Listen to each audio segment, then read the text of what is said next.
Bom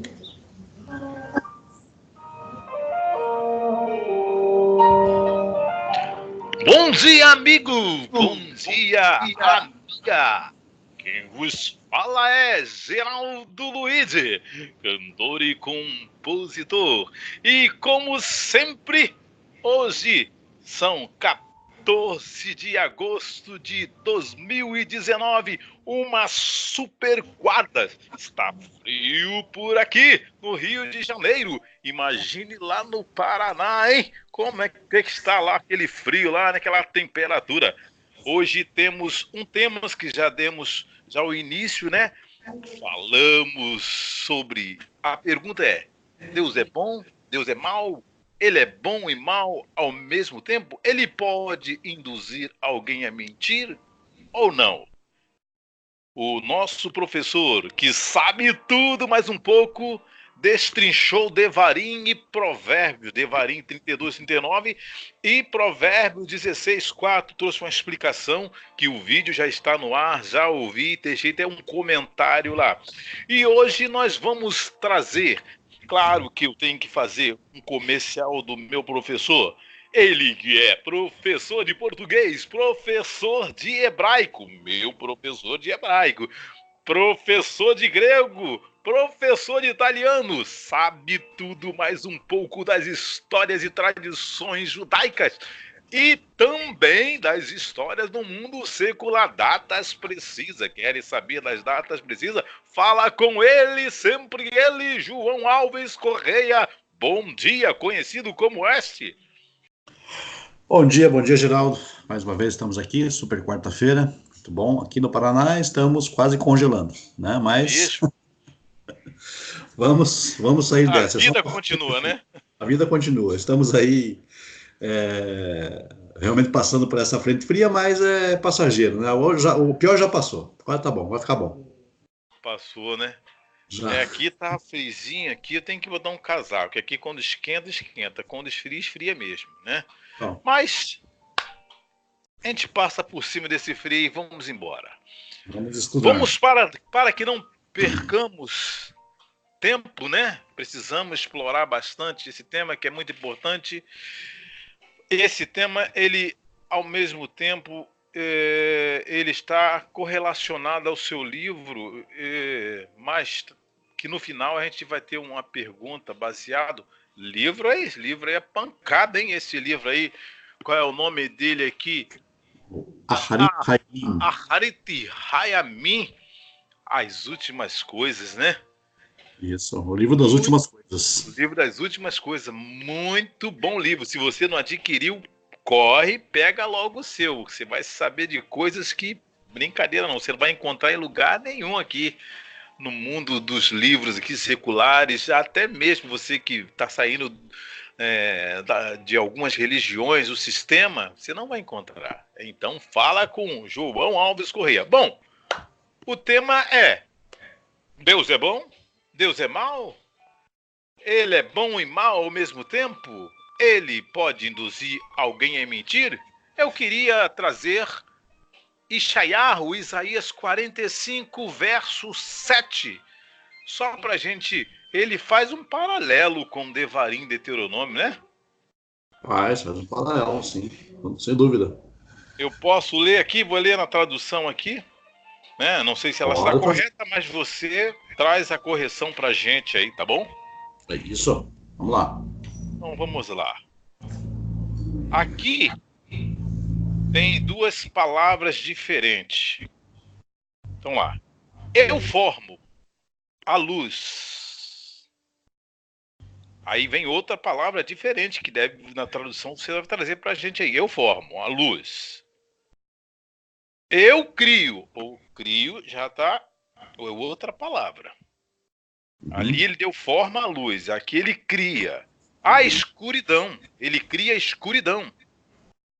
Eu faço a paz. Também não fala que cria nem que forma. Ele está falando que faz a paz. E eu sou quem cria o mal.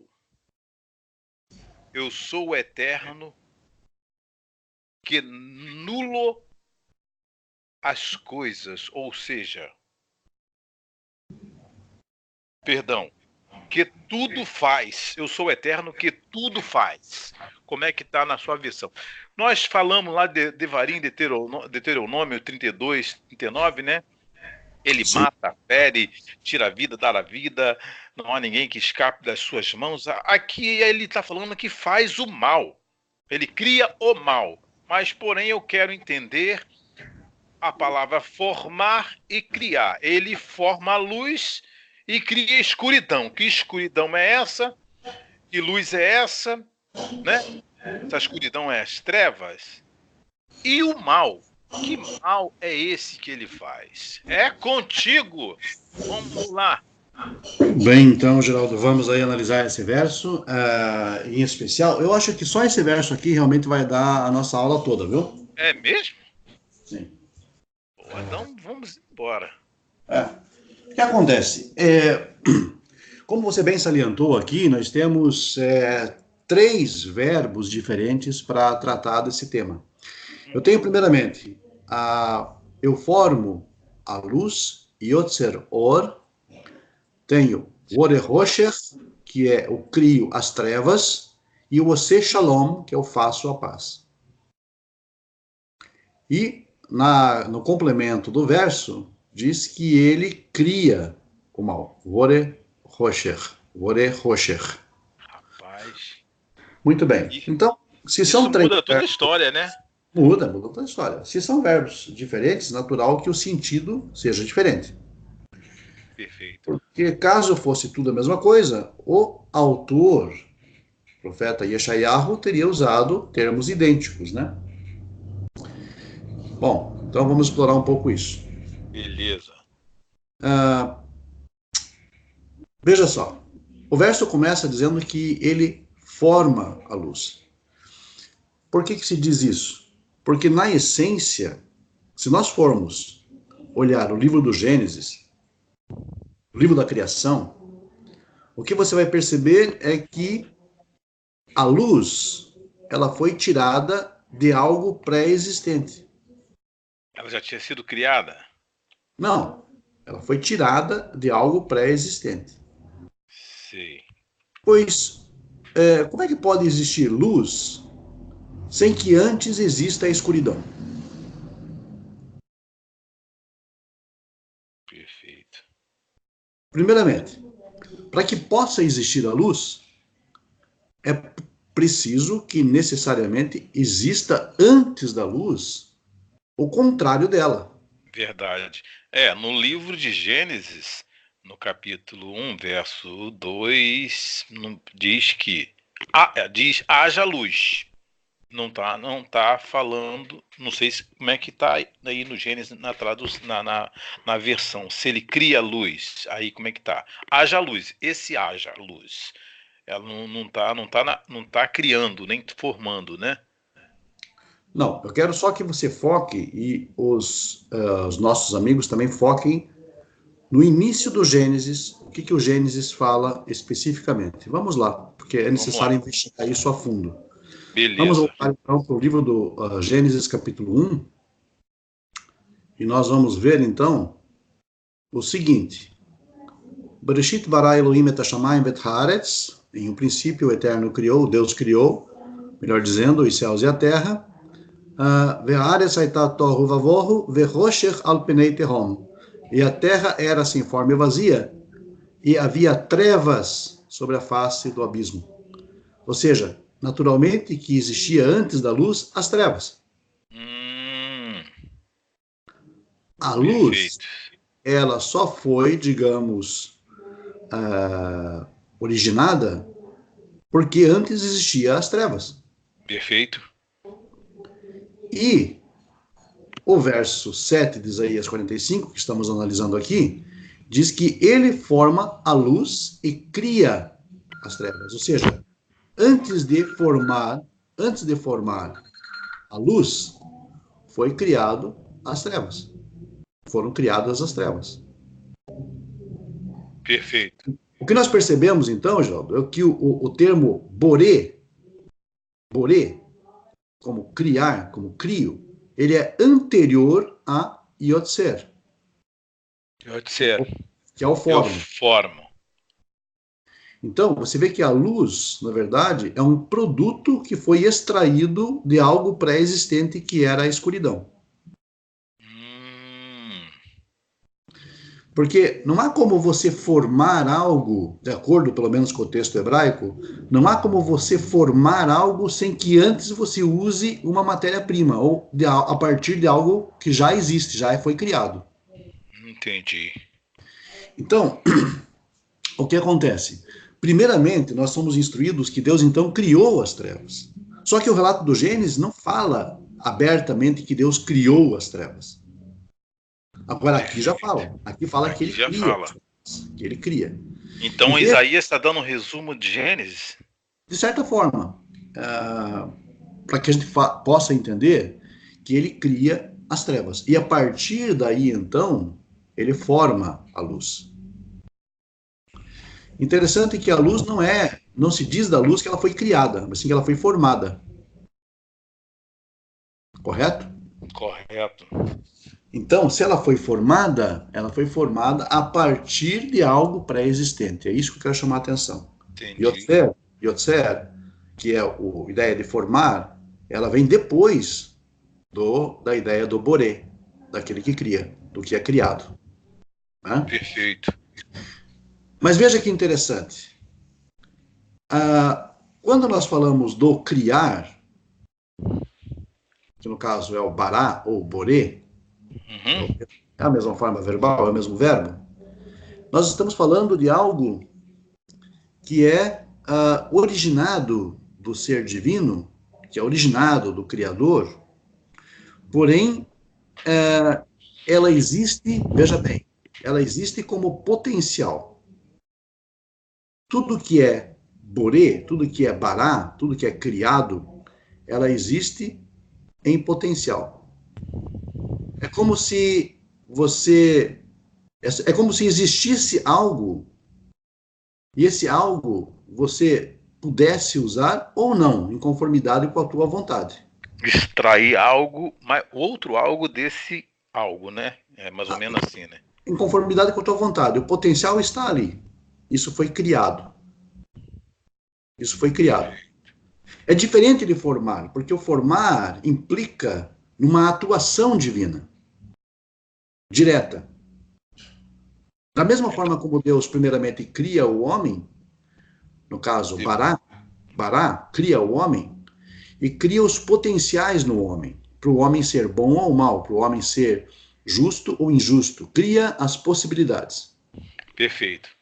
Agora, quando ele forma o homem, no capítulo 2 do Gênesis, é diferente, porque aí tem uma intervenção divina direta, no sentido de que ele está implementando a sua obra de acordo com a sua vontade.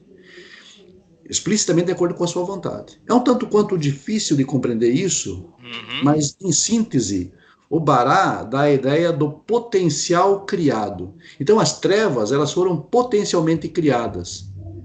Antes da formação da luz, né? Exato. Mas o ideal para Deus era a existência da luz. Por isso, ele passou a formar a luz. Eu me lembro que eu li um livro, ele deve estar espalhado por aqui, que havia um comentário, né? Uma metáfora mais ou menos filosófica, né? Judaica, que havia escuridão e os alunos de um certo rabino começou a bater na escuridão, né? Para ela sair, querendo, expulsando a escuridão, e a escuridão nada de sair. Aí chegaram pro rabino e falaram: mestre, poxa, a escuridão não quer sair. Aí falou assim: as coisas são simples. Acenda uma vela. Acenda uma vela. A escuridão foi embora. Embora. Porque a escuridão é o potencial existente na criação, é o potencial existente no universo. Porém, a luz é um produto da intervenção divina direta, como se fosse o tocar das mãos divinas para moldar. É lógico que eu estou falando aqui de forma metafórica, de forma alegórica. É como se as mãos divinas moldassem, como quem molda, por exemplo, o barro e forma dali, por exemplo, um utensílio. Então tem uma intervenção divina direta na luz. Já as trevas, por isso que no Gênesis não aparece nem a criação das trevas, mas é lógico que elas foram criadas por Deus. Perfeito. Mas essa criação, a nível Bará, Boré, ela implica na ideia de potencialidade, de ser transformada, de ser, digamos, educada, de ser elevada. É essa a ideia, essa é a noção. E Yotzer já tem mais a ideia da formação no sentido da divina vontade implementando aquilo, moldando aquilo segundo os seus princípios, segundo os seus desejos, as suas perspectivas. E segundo a expectativa, porque a luz serve para iluminar a escuridão. Né? Quando a gente olha no capítulo de Bereshit, Gênesis 1, 2, né? Aqui ele diz, haja luz, depois lá embaixo, na parte B, ele vai dizer que separa a luz da escuridão. Aqui ele não fala que cria, né? Apenas ele separa, né? Sim, apenas separa a luz da escuridão. E isso tem uma tem, digamos, algum tipo de uma implicação muito séria com relação às questões de ordem moral, de ordem ética. É como se o universo estivesse sendo preparado a nível macrocósmico, né, para que aqui embaixo, nesta realidade, nós imitássemos essa separação, essa necessária separação. Veja, como você sabe, os judeus, quando eles fecham o dia de Shabat, em Motzei Shabat, Havdalah, acendem-se velas também, as velas de Havdalah. Sim. Né? E essas velas de Havdalah representam justamente a separação, a distinção entre o Shabat e os outros dias da semana. Isso, perfeito. Ou seja, o Shabat, um dia santo, né? Isso. Que onde você faz, no caso, acende as velas no Shabat, né? Como trazendo a luz. E na Havdalah você também acende fazendo a separação, porque vai começar os dias normais, né? Para os judeus, né? Exatamente, por isso que se diz, inclusive na reza, Hamavdil ben Kodesh lechol, é aquele que separa o santo, o sagrado, do profano. Perfeito. Da mesma forma, aquele que separa a luz das trevas, é a mesma noção, é a mesma ideia, né, que foi encapsulada na fé judaica, da distinção entre o Shabat e os outros dias da semana. Da mesma forma como eticamente nós devemos nos manter, digamos, kadosh, consagrados, separados do restante, que é, na verdade, profano. Ou seja, mesmo você separando o Shabat, acendendo a Havdalah, que é um simbolismo das luzes, das trevas que vão chegando, as trevas que vão chegando são os dias cotidianos que você vai enfrentar barreiras, não é isso? Dificuldades, né? Porque no Shabat você para e lê as escrituras, tem alimentação, passa o dia com os filhos, com a família, é um dia de harmonia. E os outros dias onde todos se separam, o pai vai trabalhar, os filhos vão estudar, a mãe vai tomar conta. Então, é um dia turbulento para todos, né? Nesse sentido também, pode ser? Também nesse sentido, existe uma série de analogias que podem ser feitas aqui, mas especificamente é a separação do sagrado e do profano. Né? Especificamente é a separação dos nossos atos de justiça dos atos, por exemplo, que as pessoas que não têm uma orientação pela Torá cometem. Então é uma distinção também aqui na vida. No dia especificamente é a separação do Shabat, que é realmente o Yom Kodesh, um dia santo no calendário judaico, talvez por assim dizer, santo por excelência, porque é separado, é distinto dos demais dias. E as velas entram, então, de Havdalah, entram justamente porque Motzei Shabbat é justamente o início da noite do sábado. Então, a ideia é justamente de iluminar a escuridão que está vindo, né? Perfeito. E o que eu quero... Acabou o Ta'am Shabbat, acabou o gosto do Shabbat, o prazer do Shabbat, para encarar a semana que ela é obscura. E sem contar que no dia do Shabbat você não trata de negócios. Também, a vida secular ela fica suspensa. Fica suspensa. E o que acontece é o seguinte, no âmbito mais, digamos, eu diria, mais tradicional do judaísmo, acredita-se que no dia de Shabat, os poderes do juízo, os poderes da fúria, do julgamento sem misericórdia, esses poderes são suspensos. Também, né? Para tudo, né? Para tudo. E o que acontece? Aí, a entrada do primeiro dia da semana, as coisas começam a funcionar novamente, normalmente, no âmbito metafísico, espiritual, coisa parecida. Então, E essa crença fez com que os judeus elaborassem esse ritual, esse rito da Havdalah, uhum. justamente para distinguir a santidade do Shabat dos dias comuns da semana. Agora, é para os judeus isso, né? Para os judeus. Não Isso tem na verdade, nada não. universal, né? Não. Isso, nós capturamos a ideia. A Uhum. ideia. Nós, não judeus, capturamos a ideia e trazemos isso para a nossa vida e encarnamos isso na nossa realidade. Buscamos compreender isso, de que o Shabat é uma representação, para o judeu é algo real, eles devem observar, mas para nós é uma representação de um processo de tentativa de harmonização do cosmos, da criação, do universo, da nossa vida com o próximo, da nossa vida com Deus. Então, o Shabat é uma lição para nós, mas não necessariamente o rito do Shabat nos compete. Tá? Perfeito. Muito Muito bem bem. explicado. Então, o que acontece? Voltando ao texto de Isaías, o que a gente percebe aqui é então que a luz ela foi desejada por Deus no sentido mais amplo do termo. Ou seja, ele molda a luz a partir de algo que ele cria anteriormente, que é a escuridão. Porque Perfeito. não haveria como, obviamente, você perceber a luz sem que antes existisse a escuridão. Você não teria noção do que é luz se não existisse as trevas. As trevas, né? E vazia, caótica, né? Mais ou menos, né? Não Então, tinha uma forma, né? sim, então eu acho, eu não sei se aqui ficou mais claro agora, mas o Boré, ele indica a ideia da potencialidade da criação. Existe, digamos, nesse ato de criar, todos os potenciais possíveis. Agora, como é que transforma esse potencial? Como se transforma? Isso depende de cada um. Isso depende do ser humano. Deus cria todas as coisas, a nível Boré, Bará, mas o homem é que age sobre a criação. Como ele age, como ele faz, aí sim é a ideia do fazer, na verdade, dar forma àquilo. Nós damos forma àquilo, né? Uhum. Então, criação existe em potencial, tudo, absolutamente tudo Deus originou e nós é que agimos sobre isso, transformando as coisas, de certa forma. Veja, na continuidade do texto nós temos Isso. você shalom, faz a paz. Outro verbo diferente, né? Outro verbo diferente. Porque aqui ele então trabalha no nível deste mundo, desta realidade em que vivemos, para promover também a paz. Por quê?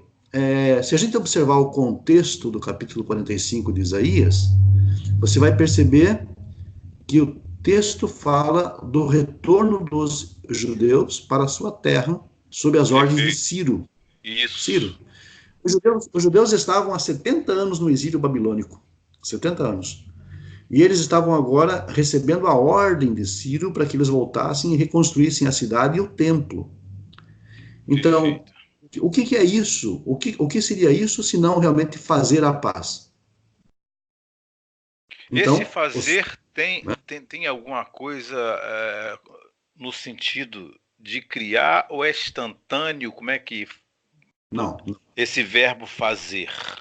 Esse fazer aqui implica na interferência, digamos, nessas questões políticas relacionadas a Israel, relacionadas às suas guerras, à sua pacificação com as nações, ou seja, Ciro transtornou o decreto do exílio, no sentido de que ele Perfeito. anulou o decreto do exílio de Israel. Entendi.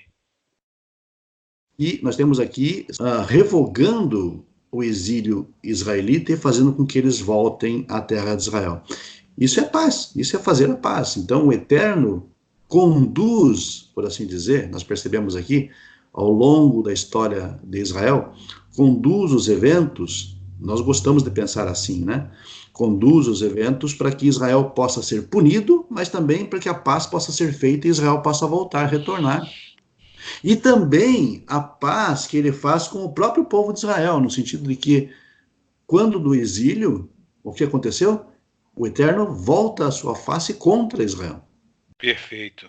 E a cidade santa é destruída, o templo é destruído, e eles vão para o exílio, mas 70 anos depois, o Eterno faz a paz, mandando Ciro, e Ciro, então, é o ungido, é o Mashiach da geração, e ele revoga o decreto do exílio e manda os judeus de volta para casa. Perfeito. Muito bem. Na sequência, o Orehosher, e cria o mal. Da mesma forma, isso aqui, ó, não é que o Eterno forma o mal ou faz o mal, muito pior. Não, ele não forma e nem faz, ele cria. E criar é a ideia da potencialidade. Existe o potencial do mal. Por que existe o potencial do mal? Porque se não existisse o potencial do mal, se ele não tivesse criado o potencial para o mal, nós não teríamos conhecimento daquilo que é bom. Agora, o mal, nós simplesmente iríamos ignorar todas as boas coisas que nos fazem como sendo algo natural, como sendo algo normal, porque nós não teríamos noção de outra coisa senão o bem. E a minha pergunta agora seria: o mal em paralelo com o bem, ele tem mesmo peso, mesma medida? Ou tem uma diferença? Que sentido? Meio a meio, mal e bem. Tem um que pesa mais lado, o Não, mal é maior que o bem é não, maior que o mal. não, Quem prevalece é o não, homem, eles têm a mesma proporção? É isso que eu quero saber. não, Porque nós entendi. temos que escolher, entendeu a minha pergunta? Sim, temos que escolher e dar forma àquilo. Né? Perfeito. Então, o que acontece? Deus criou tanto o bem quanto o mal.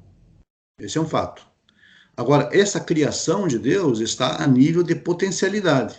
Então, minha Agora, pergunta é saber se ela tem a mesma medida.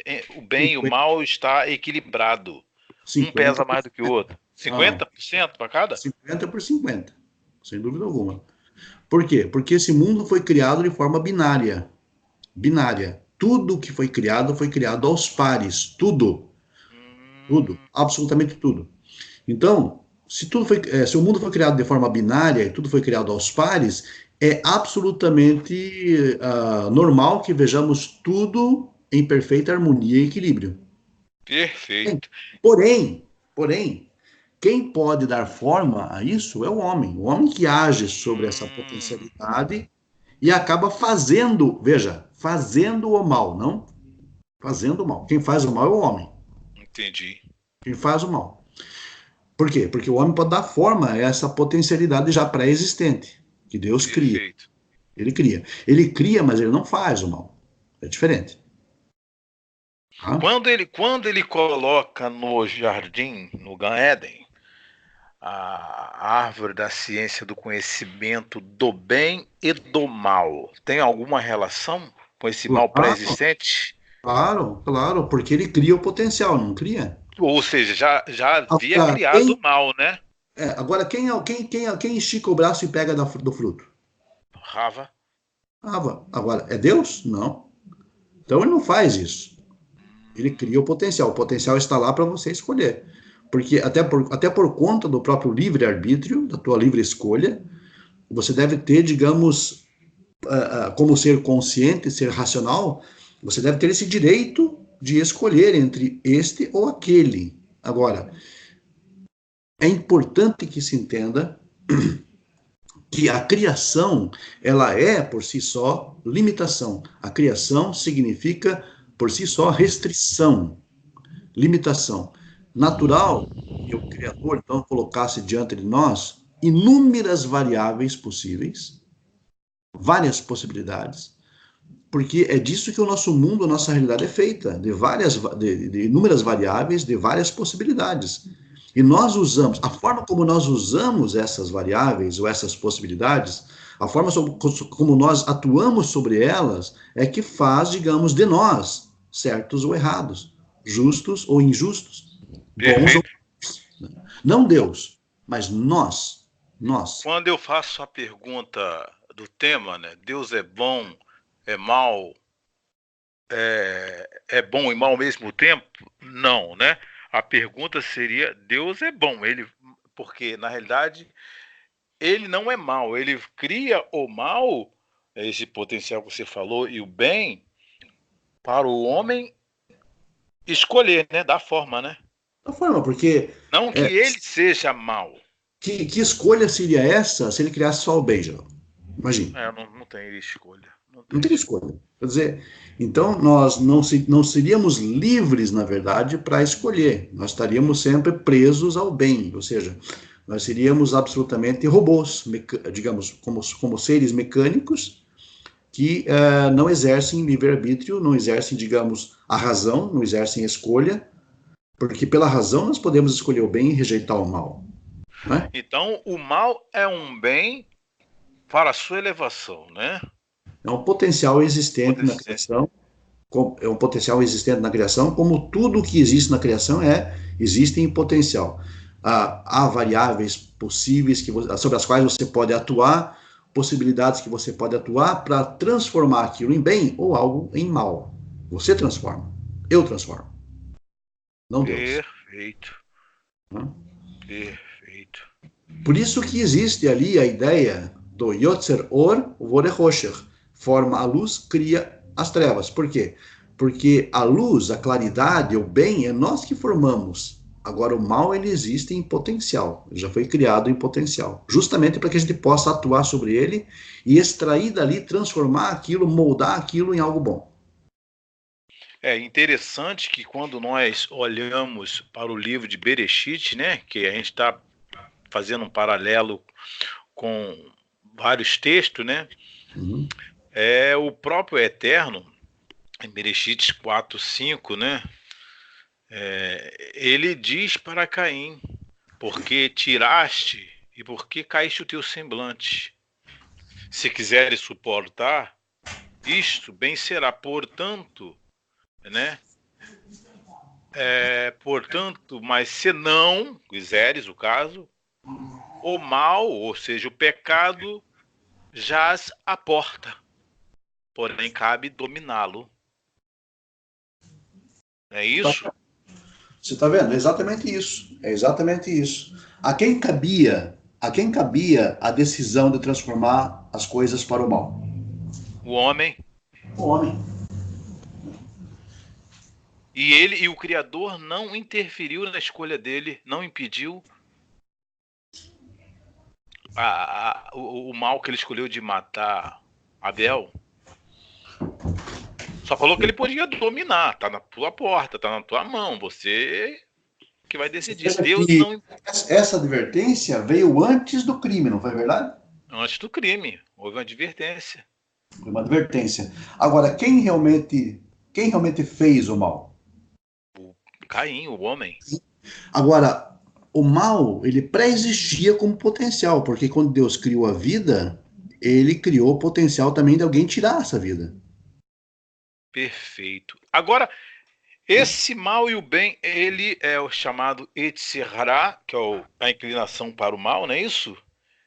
E Yetzirtov, inclinação para o bem, não é isso? Então, isso seria, por assim dizer, o que está na superfície, né? Seria as inclinações humanas, as inclinações pelas quais nós, digamos, que existem em nós. Ela está imbuída, esses dois lados, dentro de nós, o mal e o bem, ele está dentro de nós, esse sentimento. Naturalmente, naturalmente. E quem decide a escolher entre o bem e o mal? Quem é que dá a direção? Até porque a gente às vezes conversa, não sei se você já se pegou conversando sozinho, né?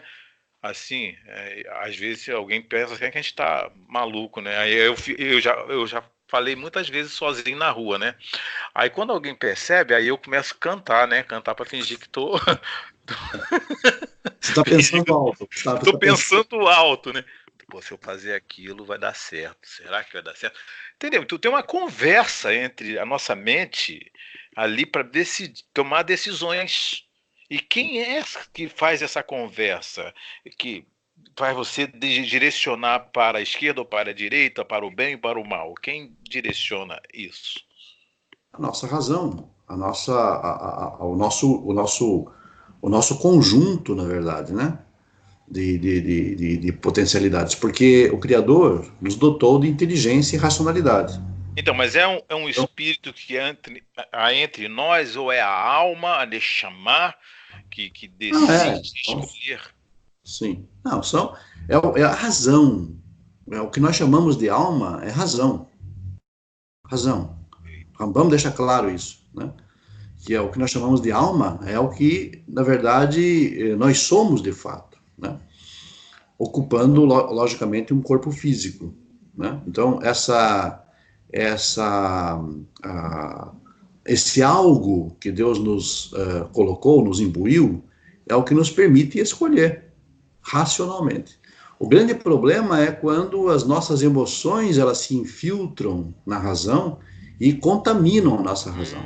Nós podemos Aí é o problema da emoção, né?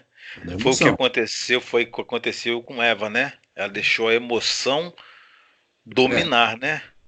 Eva é o próprio arquétipo emocional do emocional humano. Eva é o arquétipo emocional do arquétipo do emocional humano. Caim se deixou levar pelas emoções porque ele sentiu inveja do irmão. Veja, a inveja interferindo na razão fez com que ele matasse o irmão. Né? Agora, nessa escolha de Eva, escolhendo o mal, que é o arquétipo das emoções, quando Deus fala para Adão, não tinha Eva, tinha. Então, para você ver como o texto é um arquétipo, é uma metáfora, porque o texto não mostra a ordem dada a Eva, porque Eva nem existia de acordo com o texto naquele momento. Mas como é que ela Certo. sabia da ordem? Como é que ela sabia da Isso aí. ordem? E Porque aí? ela estava ali potencialmente. Na criação do homem. Na criação do homem, natural, ela estava ali potencialmente. Depois ela surge. O mundo emocional é construído a partir do surgimento de Eva, que Eva é construída, Eva não é criada, ela é construída, o texto diz. Outra coisa interessante. Passa a fazer parte, então, do todo do ser humano, e justamente o aspecto que cai, no sentido de cai na tentação, entre aspas, de comer do fruto, é justamente o aspecto emocional, que é Eva. Adão nem aparece no cenário, você não percebe Adão no cenário. Agora vamos desmistificar essa ideia da serpente que conversa com ela. Hum, É, ela toma a certo. decisão e escolhe comer lá do fruto do bem, do conhecimento, né? Do conhecimento, né? Não comeu do fruto que daria a vida eterna, foram proibido, né? Mas essa metáfora que nós já até conversamos sobre isso, essa serpente é a mente do homem? Não, ali, na verdade, nós temos um cenário do que o homem é de fato. Né? É um mapa da psique, da alma humana. O Gênesis, especificamente no Éden, é um retrato do que nós somos na nossa intimidade, no nosso íntimo, no nosso eu mais eu diria, ah, abstrato. Então, o que acontece? É um embate entre a razão e a emoção. Perfeito. Razão representando Adão e Eva representando o aspecto emocional do ser humano. E a serpente é justamente a influência exercida dos nossos desejos sobre o nosso lado emocional. A serpente representa o desejo. Não é à toa que a serpente ela passou a ser um símbolo nas culturas antigas da sabedoria, da astúcia, porque a serpente é Uhum. tudo de acordo com Gênesis, e também de despertar o desejo. A serpente é um símbolo fálico e representa a ideia do desejo nas culturas mais antigas. Né? O que é a serpente? A serpente é a interferência dos desejos no nosso mundo emocional. Isso faz com que. Nós aprendemos lá no passado que a serpente seria diabo, então não tem diabo. Não, isso é. Realmente, isso é até lamentável que as pessoas entendam dessa forma, porque tudo é criação divina, inclusive, digamos, ainda que fosse um animal de verdade, não é? O texto do Gênesis deixa claro que a serpente era o animal mais astuto que Deus criou. Deus tinha feito. Inclusive, o engraçado é que a gente fica vendo alguns documentários, o homem procurando essa perna da serpente. Isso é risível, é ridículo, isso é absolutamente ridículo. Ah, tinha perna aqui, ó. Aqui tem um E quanto negocinho mais, que tinha. sabe o que é, Geraldo? Quanto mais as pessoas pensam assim, mais dão munição para o ateísmo e para as pessoas céticas de acharem que a Torá, na verdade, é um livro de conto de fadas, um livro estúpido. É, porque quando Deus fala que ou seja, o teu desejo será para o teu marido, é o, Exatamente. é o domínio Da da serpente. mente, da serpente, da Sobre emoção, né? as, o Sobre domínio as dos emoções. desejos, o domínio dos desejos sobre as emoções. É, porque a gente olha para o mundo animal, a gente vai ver a serpente, vai ver em todo lugar e ela tá aí, né? Não tem. Né? As Ela não pessoas, foi esmagada em si. Assim, se olhar para o lado no lado da criação, né, dos animais, ela continua, ela não foi que destruída. o que, que é? Por que, que a serpente em hebraico tem o nome de Nahash? Serpente tem o nome de Nahash em hebraico, porque Nahash vem de uma raiz que significa suposição, especulação. Os nossos desejos, eles são especulativos, altamente especulativos, porque eles cobiçam, eles ficam imaginando como seria a tua vida se você tivesse tal coisa, por exemplo. Entendi. Rapaz. Sabe aquelas pessoas que pensam assim, Geraldo? Como seria a minha vida se eu ganhasse na Mega Sena? Hum, Essa é mas é uma coisa que, na verdade, às vezes é inocente. Às vezes é inocente. Mas a maioria das vezes, por nós termos essa quedinha pelo lado mal, na maioria das vezes será uma coisa negativa. muitas das vezes a gente comete uma ação e fala, poxa, se eu não tivesse cometido, não teria acontecido isso. Se eu não fosse Imagina, por aquele caminho, eu não bateria com o meu carro.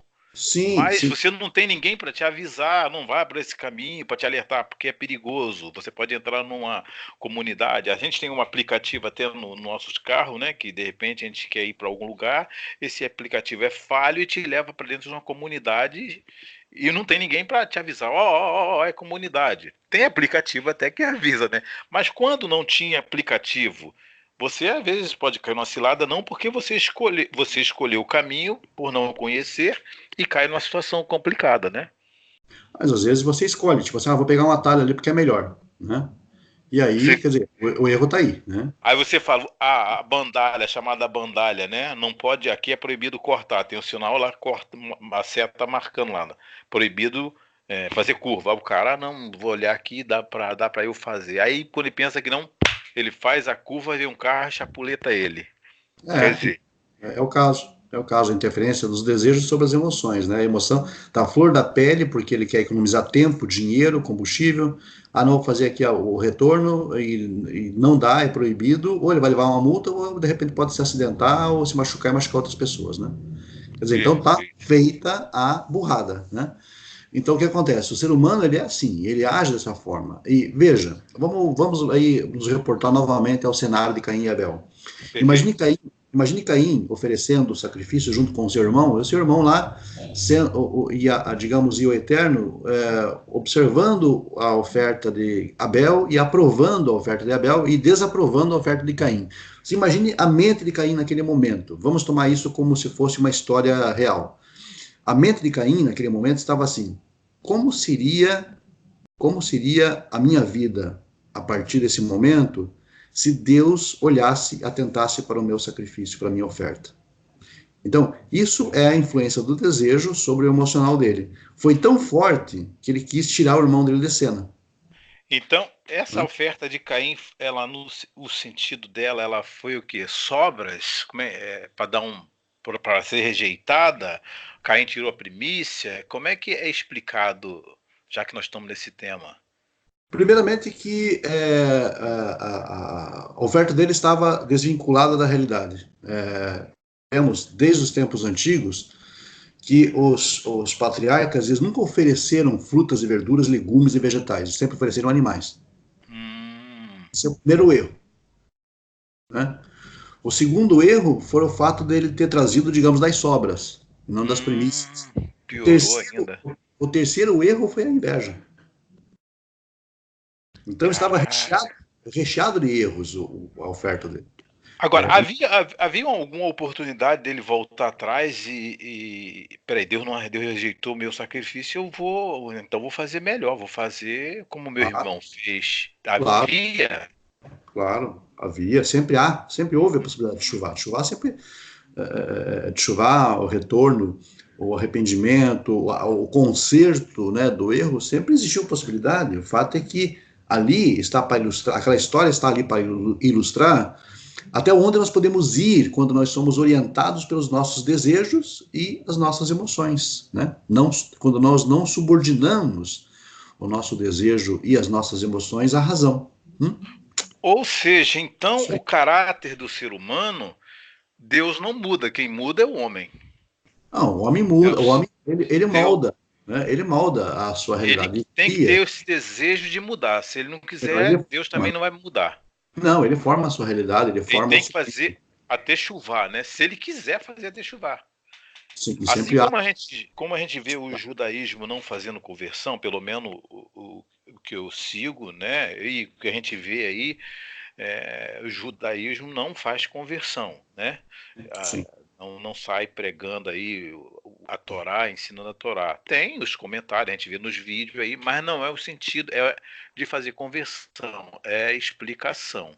Né? É a mesma coisa no sentido que Deus não força você a mudar. Você tem que mudar o seu caráter. Por exemplo, se eu quero me converter ao judaísmo, eu vou ter que me enquadrar nos padrões da Torá. Não é isso? naturalmente. Só aceito, vou ser aceito, né? Por eles, mas vou ter que me enquadrar o modo de vida deles. Ou seja, se você não quer regenerar, não quer mudar o seu caráter, Deus, o Criador, não vai te mudar. Não adianta você orar, jejuar, fazer tudo Sim. que você imagina. Não Deixa tem. eu colocar só uma analogia para que a gente possa entender melhor isso, como é que funciona. Deus cria o mal em potencial, mas quem dá forma é o homem. Uhum, Vamos imaginar uma montadora de carros, no caso. Uma montadora de carro. Uma montadora de carro, ela traz benefício para a sociedade porque ela constrói veículos que nos fazem circular pela cidade com mais rapidez, né? E isso facilita a nossa vida, não é verdade? uhum, Agora, quando você compra um carro, ele vem com um manual de instruções. perfeito. Se você não seguir aquele manual de instruções, se você não souber usar o teu carro, você pode tanto prejudicar a si mesmo como a outros. Perfeito. Então, o potencial existe. Não é que necessariamente, digamos, a montadora tenha criado algo para você que seja necessariamente a forma que você usar, você vai se dar mal. Não é isso. Mas o potencial existe ali no carro. O carro pode ser uma arma, Perfeito. mas não é uma arma. Agora, quem faz do carro uma arma é o motorista imprudente. Né? E- Vamos imaginar outra questão. Você tem, por exemplo, um filho ou um neto. Você vai lá e constrói um balanço para ele. O potencial de se acidentar está ali. uhum, Não existia até você criar aquilo. perfeito. Mas quando você criou um balanço para o teu filho, você coloca ele sentado ali e ele começa a brincar, existe o potencial dele cair e se machucar. Então, você Entendi. não criou aquilo, já, você não criou aquilo com a intenção de fazer o filho machucar. Mas se ele não souber usar, se ele der forma errada àquilo, ele vai acabar se machucando. Precisa da prudência ali, né? Sim, sim. Agora, se também você não criasse o balanço, o teu filho não ia ter que brincar, correto? Correto. E aí, você cria. Mas quando você cria em potencial, você cria também o mal. Hum, essa aí é forte, hein? Porque ele está sujeito a tomar um tombo, né? Sim, E o claro. tombo seria o mal em si, né? Exato. Eu criei na inocência, então, esse mal. Não, você não criou na inocência, você criou para dar, digamos, um prazer pro teu filho. Sim, mas o mal tá junto. E a gente não cogita isso, a gente não cogita, mas tá. Caramba, essa é muito forte, hein? É inerente. É inerente. Entendi, Né? entendi. Então, resumindo esse texto aí, quando eu pergunto, claro que não acabou, tem muita coisa ainda. Quarta-feira tem mais, né? Mas, resumindo, esse texto aí que eu faço a pergunta, Deus é mau, Deus é ruim, é bom ao mesmo tempo? Não, ele cria o mal para quê? Então, resume aí esse potencial e quem é que define para ficar bem assim fechado essa aula de hoje? Quem dá forma ao mal? Sim, o potencial existe na criação, porque quando Deus cria alguma coisa, assim como nós criamos aqui nesta realidade, nós automaticamente criamos o potencial. Agora, quem dá forma a isso é o usuário final. Quem vai usar do mundo, usar da criação, que somos nós damos forma a isso, ao bem ou ao mal. Na mesma analogia que eu fiz aqui do brinquedo e da criança, né? Perfeito. Olha, realmente você falou que ir parar num só versículo, embora eu citei lá o Gênesis do Adão, né, para fazer uma analogia, mas tem muita coisa pela frente, hein? Tem muita coisa. Mas deu para explicar, tá bem explicado, só não entende quem não quer. Muito bom essa aula de quarta-feira, excelente. Olha, não sei quantos anos a gente vai ficar aqui, muitos anos. Sem limite. Não Sem tem prazo. limite. Tô vendo Sem, que sem prazo de validade essas aulas de quarta-feira. sem Tô prazo. aprendendo muito e espero que as pessoas também aprendam, tirem suas dúvidas, questionem, pode até discordar e queiram mandar perguntas, né? Claro. Eu sei que você está disposto. Eu estou aprendendo. Eu não me pergunta nada não que eu não sei. Pergunta você, né? Entendeu? Faz a pergunta e a gente traz aqui pro tema aí. Bom, Chegamos ao final. As suas considerações finais e os seus anúncios. ok. Seu livro está muito bom. Muito bom. Aquele tipo de coisa. Eu agradeço você já mais uma vez pelo tempo aqui também disponível, né, disponibilizado, pelo espaço que você cedeu aqui para que todo mundo pudesse ter acesso a essa informação, ou essas informações, e as pessoas que quiserem adquirir, no caso, o Aharit Hayamim, que é o livro das últimas coisas, escatologia judaica, ou a outra face, livro das profecias explanadas, explicadas, só entrar em contato pelo WhatsApp que vai estar lá na descrição. Ou se quiser estudar o hebraico, o grego, o Também. italiano, o português, tem vaga ainda aí? Não, agora é só para o ano que vem. Ih, perdeu, hein? Então já vai. Você que está na escuta, que vai ouvir vai assistir esse vídeo, já faça sua inscrição já para janeiro, hein? Porque não tem mais vaga não. Já Podem. começa vou começar. Eu planejei, né? Eu falei com você, foi no início de 2016. Falei no início de 2016, reservei a minha vaga para iniciar em janeiro. E nós iniciamos em janeiro de 2017. Estamos juntos aí até hoje e não tem tempo para terminar. É As isso? pessoas podem, obviamente, entrar em contato e, eventualmente, pode surgir uma oportunidade, pode surgir um horário, ou então pode deixar agendado, né? Eu quero deixar claro que, por mais que o hebraico não é tão fácil compreender, quando você coloca na tela, eu leio junto contigo e vou, ao mesmo tempo, decorando as traduções, né? Muito bom. Muito bom, muito bom, muito bom. É isso É aí. isso aí. Chegamos ao final. Até a próxima quarta-feira Até a com próxima. Super Quarta Sabatina com ele, sempre ele. Um abraço, João Alves, Sorain Tovim. Sohraim, Tovim, tudo de bom. Até a próxima.